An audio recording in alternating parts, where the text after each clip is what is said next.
Alright, let's breed some more fish, and I'll share the secrets with you of how to do it. In this episode, we're looking at the Fundulopanchax gardneri, also known as the gardneri's killifish or the blue lyre-tailed killifish. So let's jump right in.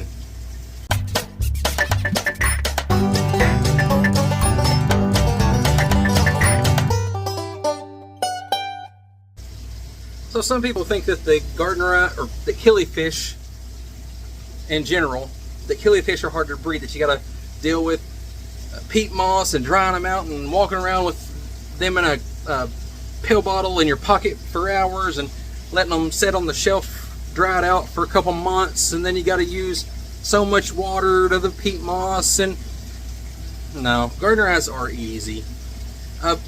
They'll breed in plants.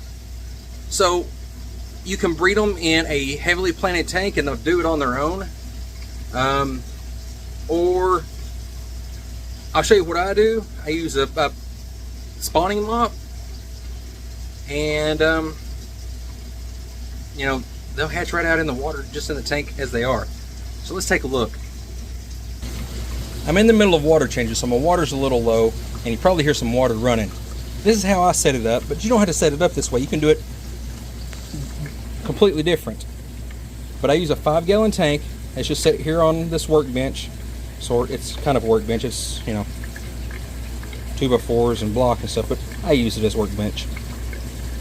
But I use a 5-gallon tank. I just got regular little whatever gravel in it. It doesn't matter.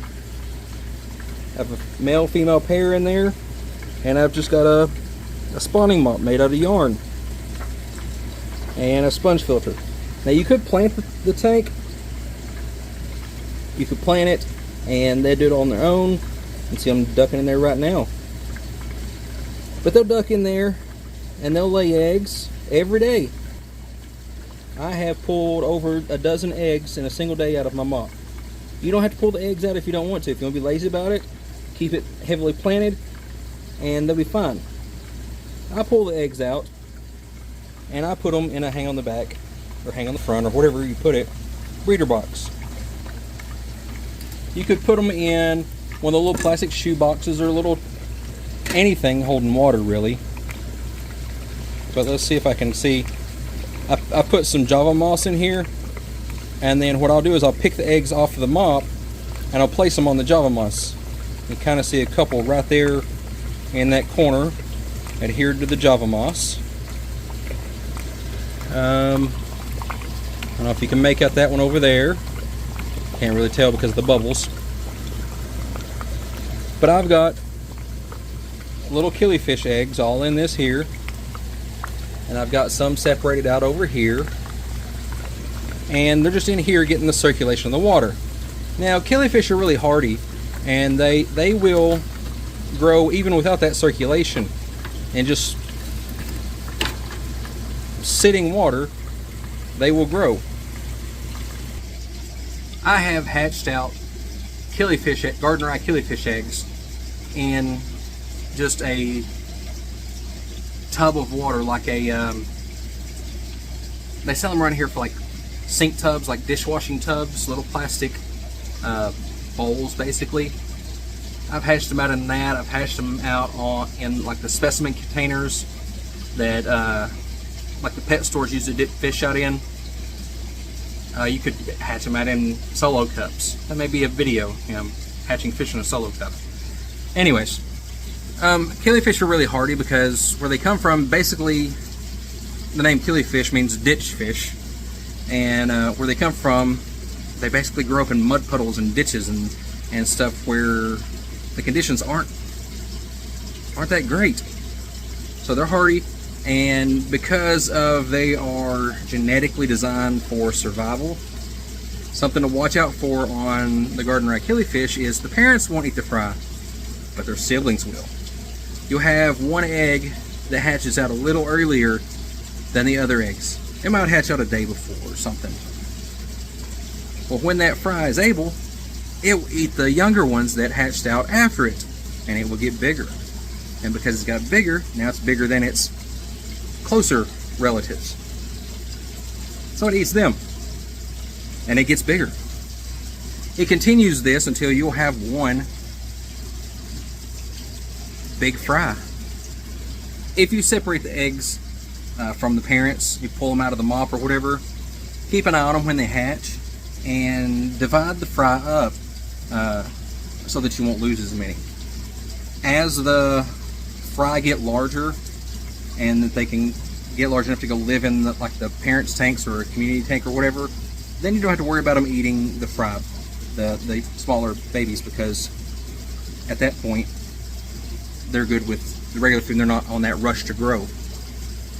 The trick to getting them to lay the eggs and spawn, which they want to do anyways because they want to survive, they want to pass on their genetics, but the trick is the more higher quality food that you give them, the more likely that they'll lay eggs. So if you give them live foods like white worms or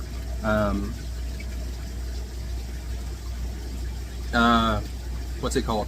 Baby brine shrimp. I don't know why I couldn't think of that. Baby brine shrimp or stuff like that, they're more likely to than if you're just feeding them flake.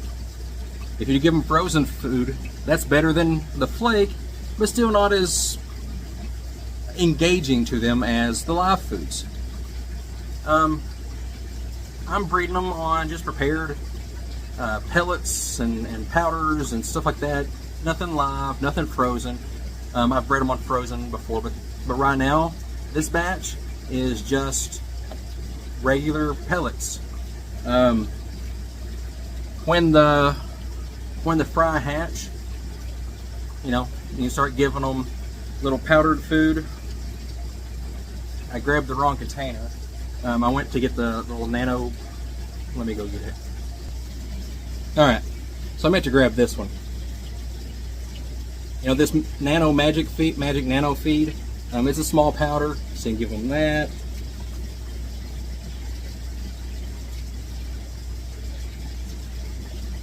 Now there's like this product here. I use that one also. I've got different powdered foods. You can do infusoria for them. You can do vinegar eels. Really, these killifish, the gardneri killifish, they want to survive. They want to breed. They're used to harsh conditions, so they are going to do a good job growing up for you. And I put them on moss like this because the moss will also have microbes and little things for them to eat too. There they are. Alright, so really I've got my mop in a really bad place. It's back there by the sponge filter. So one thing that has been noticed, especially with coarse filters like this aquarium co-op filter here, is that if you put your mop close to the sponge filter, as the sponge filter is pulling water into it, it can actually pull eggs off of the mops. So ideally I would have the sponge filter stay up here in this front corner and the mop in the back, or vice versa. But I'm still getting eggs off of it, and they're breeding in it, and we're doing good that way. So I'm just going to leave it where it is. And there they go with it again.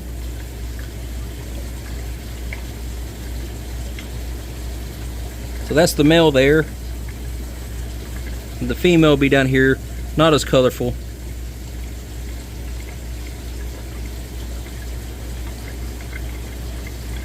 But really the secret to breeding these guys is you want to give them something to lay in, so like a mop or plants, and they'll do it themselves. You just want to give them good food. So give them good food. And I've heard that if you give them smaller foods, it'll encourage them more, but I don't know if that's true or not. I just give them good frozen, good pelleted foods. I find like when I give them higher protein stuff, like the Co-op's easy community floating pellets, I can't even think. This stuff here, when I give them that, it's like a 40 yeah, 48% protein. I guess that made them feel good and get in the mood, and they started laying eggs even more off of that. Good water, but they aren't as picky about that. Of course, they like the warm temperatures, but the key is good food and something to lay in. And as the fry start hatching, watch that the older fry don't eat the younger fry. And by older and younger, I mean, you know, if one hatches out a few hours before the other one, it has the chance to eat the other one, eat the younger one right after it hatches. Or maybe a little later, you know. That's their goal, is them surviving. They don't care if their brothers or sisters do. That's a resource for them, because their mud puddle is going to dry up. So, if you like this series on secrets to breeding fish, let me know. What's the next species I should look at? Have you bred gardneri killifish? What do you think about them? Leave all that down in the comments. And until next time, you know what to do. Hit the subscribe button, the notification button, which is a bell. Hit the share it out to your friends, tell your neighbor, and thumbs up, all that good stuff, and we'll see you next time.